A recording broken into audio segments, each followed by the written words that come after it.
morning or good afternoon to you all. I think it's clear how important culture is for the attractiveness and competitiveness of a tourist destination.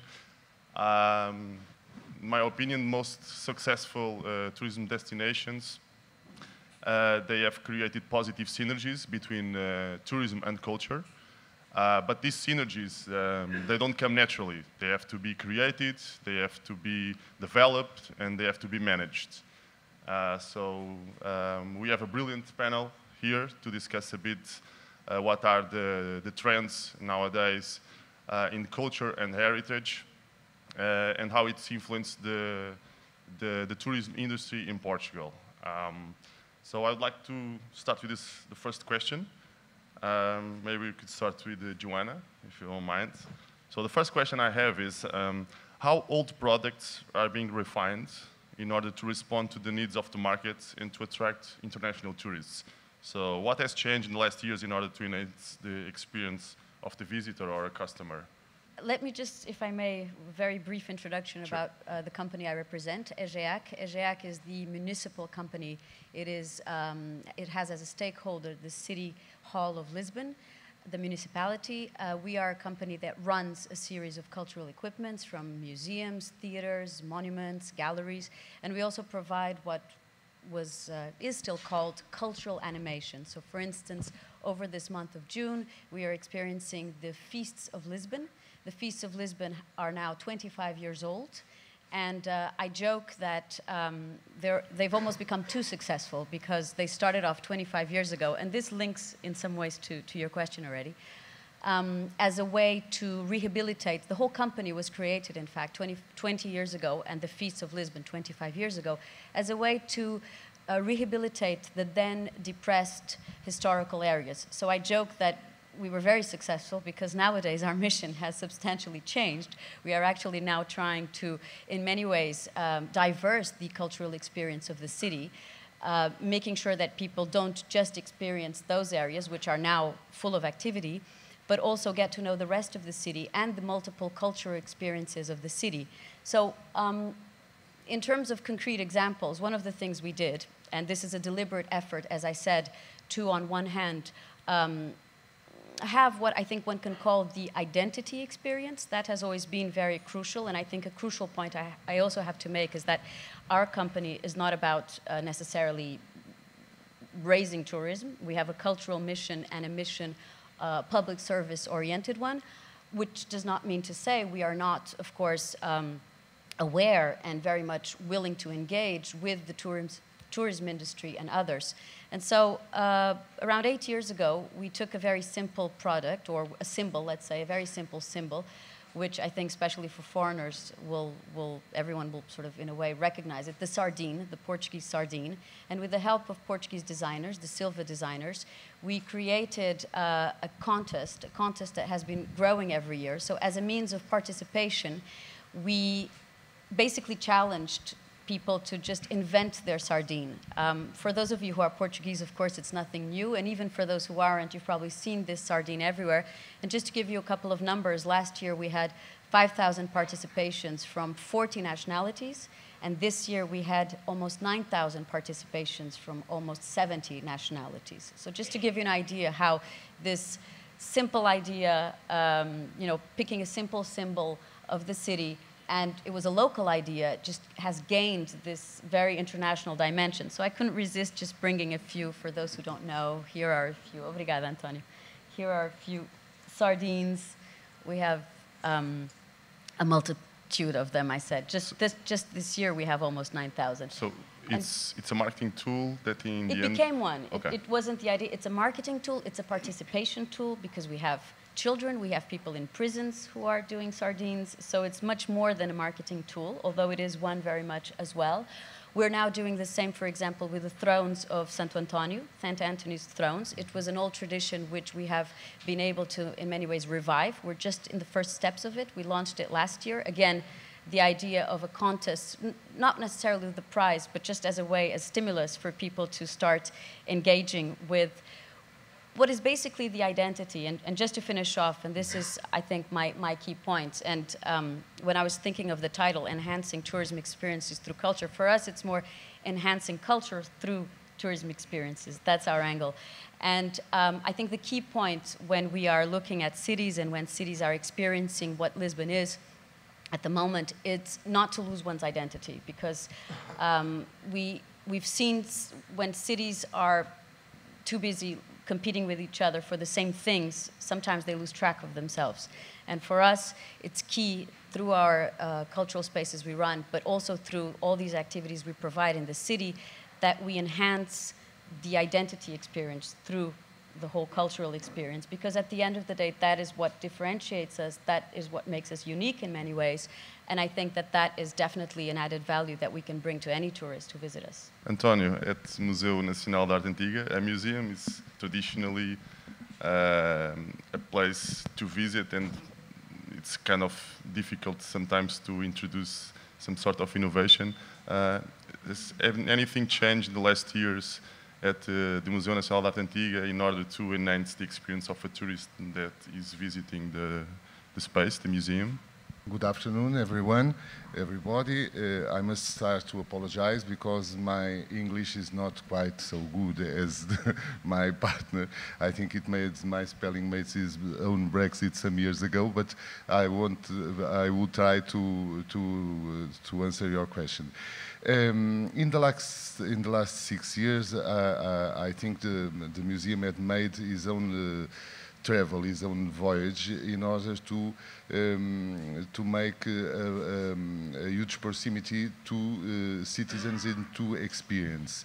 6 years ago, I think the conscience that we have already of the importance of the treasures and the collections that are our own heritage, the best pieces of our heritage that is in the garden of the museum, as it is rather small, and the museum has no communication. As a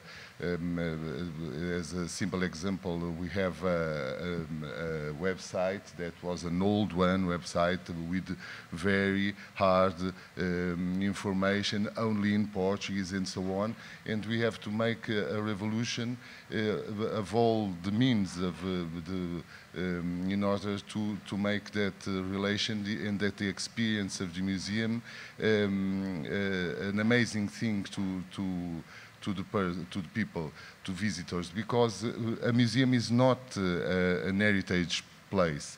It's not something like a castle or like Stonehenge or like a cathedral that we came one time in his life, and we have already seen it, and next year we came to Egypt or to see any other things. A museum is a place of experience, of knowledge, and is a sort of a school where we learn how to see art, not a place to see. It's a place where we must learn how to see.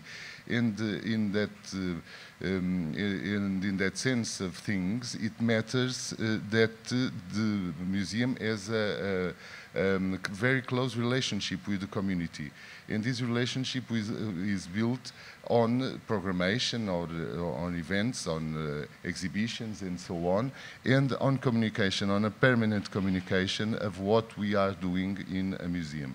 And that's what we made these 6 years, is to renovate this relationship between the museum and the community. That, at that sense, it's not only just the national community, but the net community in the world, with the new site, with the networks and so on, with the constant presence in the media.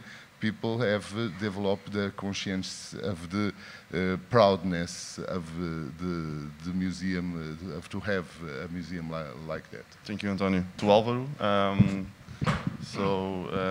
at Everything is New, or for those who don't know what Everything is New, it's an event planning company that organizes or plans events like, for instance, Nós Alive, which is one of the most famous one. What has been changing in these last years in terms of organization of the event to attract more foreign people, more tourists to the event, since the first ones that you planned comparing to the latest ones? My English is like Antonio, so this is sometimes it's good because I deal every day with English and American agents, and I can say, sorry, I don't understand. This is this is very good. I'm a lucky guy because I sell happiness and experience, but normally happiness. Every time I organize a concert, I sell 2 hours of happiness. So everybody that come to the concert or to the show, they will be happy at least 2 hours. And this is very good to sell. But regarding about your question, what I did to sell tickets outside Portugal. I forget my product, my main product, and I start to sell Lisbon and Porto. And by the way, if you come, you have a concert. This is what we do outside. And this is the reason, because if you have a good product, if you have a good museum, a good experience in Lisbon or good experience in Sintra, the people, they will come to know the city, or the main city, the big city, and they come because I go to know the city, and I go to find the city, and I go to see a concert. And this is good. And for example, this year we sold so far 31,500 tickets outside Portugal for the Nós Alive Festival. That is amazing. Portugal is a very small country. We don't have people. This is good because it's amazing to live because you have space. But the only solution to have big events is bringing people from outside. And this is the reason, because first we sell Lisbon. You can surf. It's the only capital with beach. Madrid don't have beach. London don't have beach. Paris the same. So we are the only ones that have a very nice beach. So they can surf, they can visit the museums, they can visit the castle, and the music, for example, in my festival only starts at 5 o'clock.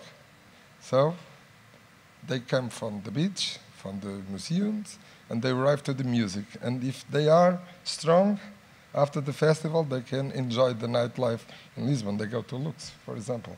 And this not happen in the north of Europe. Right now, is starting a big festival in Belgium. Rock Werchter is over water. I don't know if you know what's happening in Europe. Glastonbury, last weekend, it was over water. So we have this particular country that is amazing. Sunny days, good weather, and good events and good museums. Perfect. Gonçalo, what sort of innovation were introduced in last years to kind of enhance tourism experience at the park? First of all, thank you for the invitation.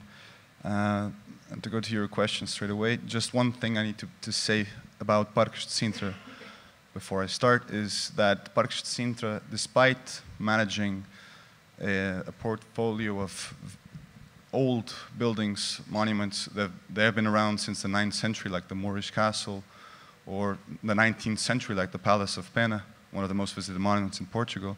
The company in itself is pretty recent. It's from 2000.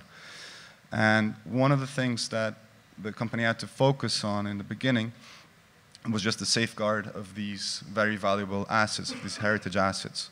And we're talking about brick and mortar works. We needed to do restorations of safeguarding of the perimeters, of taking care of forest cleanings. There was a lot of invasive species actually competing for the local plant species for water and food, and posing a very serious risk of fire. We had to restore all the networks of paths and infrastructures, and then we started to move into the buildings, going first to the outer shells, the main facades, and the roof systems, and then we go to the inside. So this stage has been going on for the last 10 years, and it's based on a sustainable business model. basically all the revenue that Parque Sintra has available to do all of these things comes from the business lines within the monuments.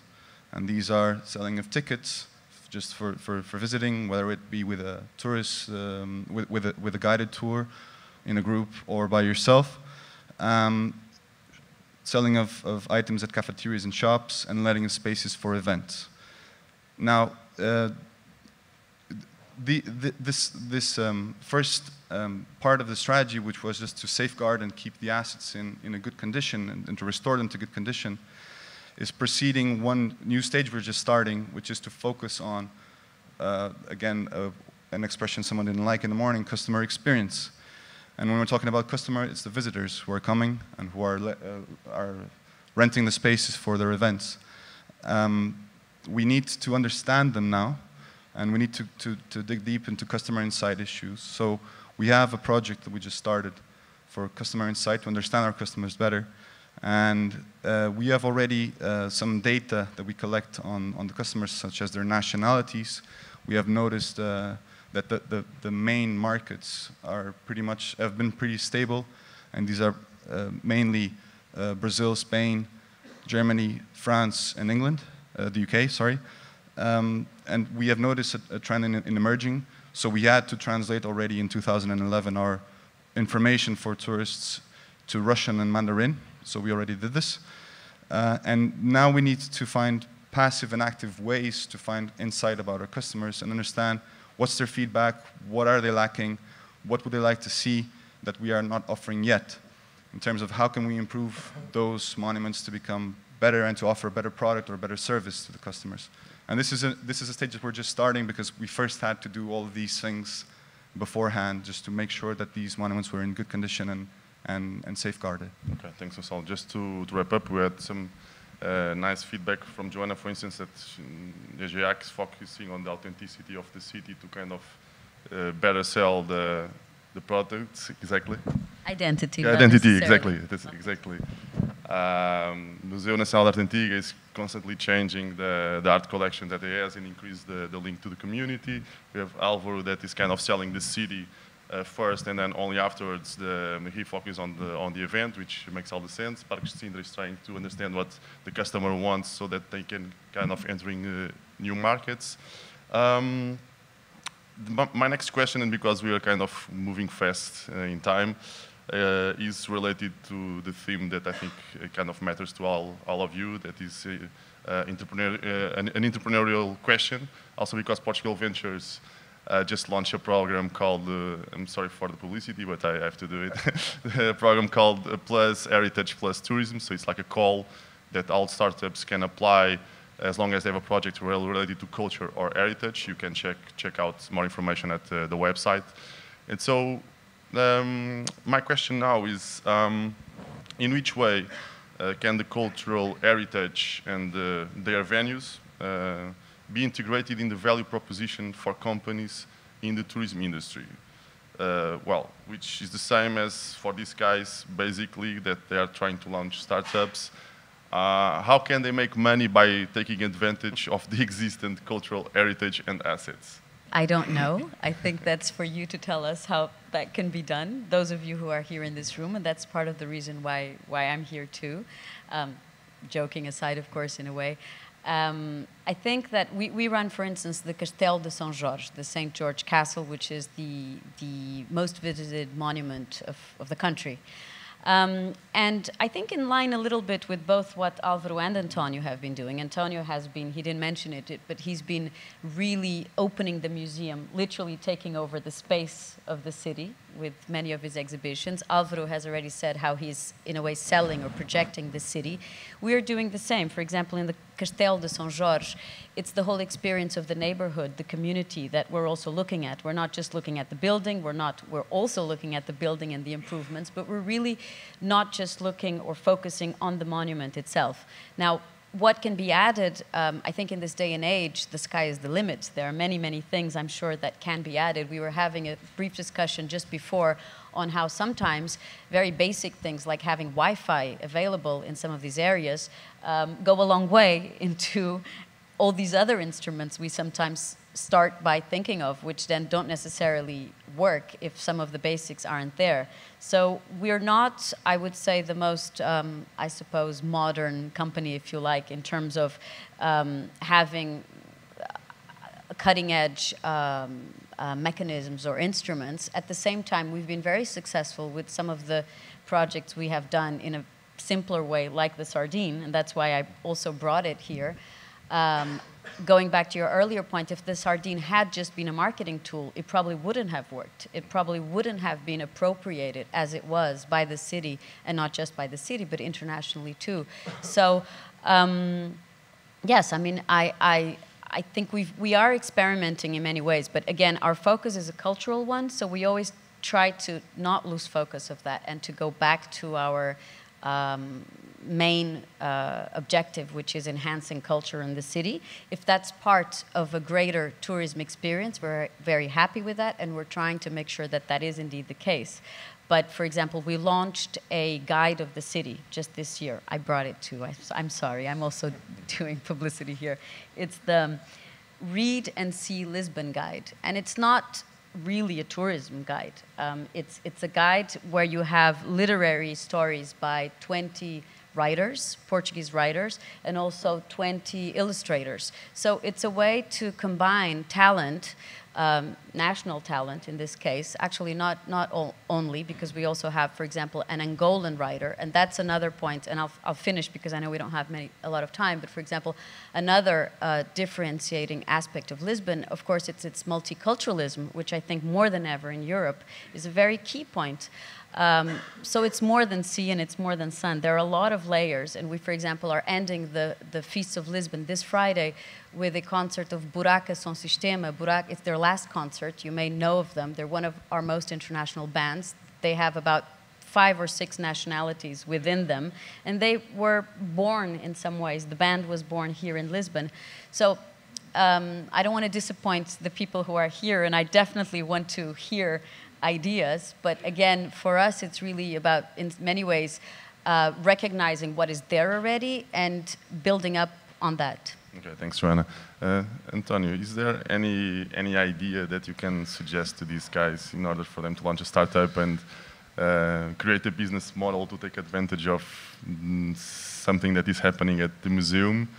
I mean, is there any side business that can be done that can enhance the experience and still be a profitable business model, aside from the visiting experience? Well, my side is the other side, but I think the sky is the limit, as Joanna told us, because museum has two sides in his work. One is an inside one that is who has to do with the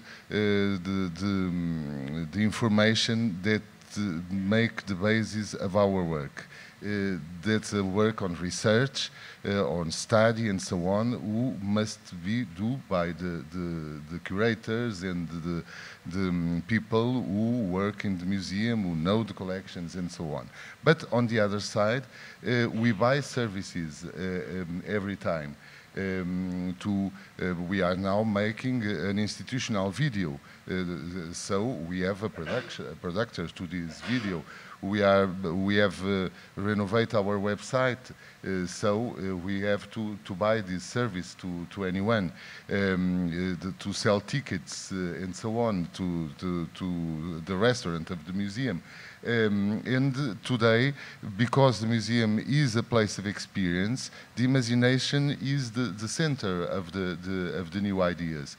I told you some minutes ago of that enterprise that was working with us with an application that I don't know because I'm just the director and I buy it, but I don't know already the specific details of the question. But it's a rather revolutionary way of having continuous in your smartphone, in your phone, and so on. So I think if we have a clear born of what the museum must do by himself and cannot be buy in the market. And the other side, why Art Museum losing his time to try to make things that he has no knowledge to do that, because that's the economic side of the question. And the museum, as he grows and grows in his public perception and in publics and in visitors and so on, needs more and more and more services. And today we have a sort of a ride between museums and institutions to be in the front line of the and so we are open. I think every museum and institution and cultural institution are very, very open to new ideas and to the creativity of the enterprises. Thank you. Alvaro, how can these guys partner with you by creating something that it's innovative and you feel the need that everything is new?